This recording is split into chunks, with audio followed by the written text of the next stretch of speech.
İnsan danışmağı 1000 illər əvvəl öyrəndi. Amma danışdıqlarını yadda saxlamaq üçün bir yol lazım idi. Əlifba necə yarandı? Tarix bizi təxminən 5000 il əvvəl aparır. Qədim Mesopotamiya torpaqlarında insanlar ilk yazı sistemini yaratdılar.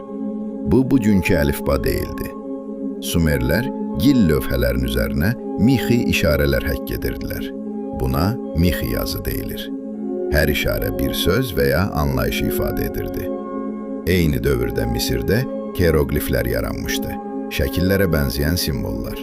Amma bu sistemlər mürəkkəb idi. Yüzlərlə, hətta minlərlə işarə vardı. Hər kəs öyrənə bilmirdi. Sonra tarixdə mühüm dönüş nöqtəsi baş verdi. Təxminən eramızdan əvvəl 1200-cü illərdə Finikiyalılar daha sadə sistem yaratdılar. Onların əlifbasında cəmi 22 işarə var idi. Hər işarə bir səsi təmsil edirdi. Artıq bütöv sözü yox. Bu, inqilab idi. Çünki istənilən söz səs-səs yazıla bilərdi. Bu əlifba sonradan Yunanistana keçdi. Yunanlar isə tarixdə ilk dəfə sait hərfləri əlavə etdilər. Beləcə, müasir əlifbaların əsası qoyuldu. Daha sonra Roma imperiyası Latın əlifbasını yaydı.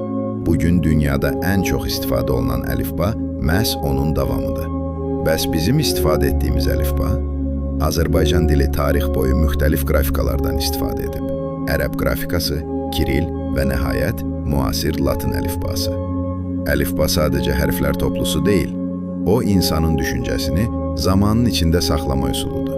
Əlifba olmasaydı, tarix, elm, ədəbiyyat heç biri bu formada bizə çatmazdı. Və bəlkə də əlifbanın yaranması insanlığın ən böyük kəşflərindən biridir.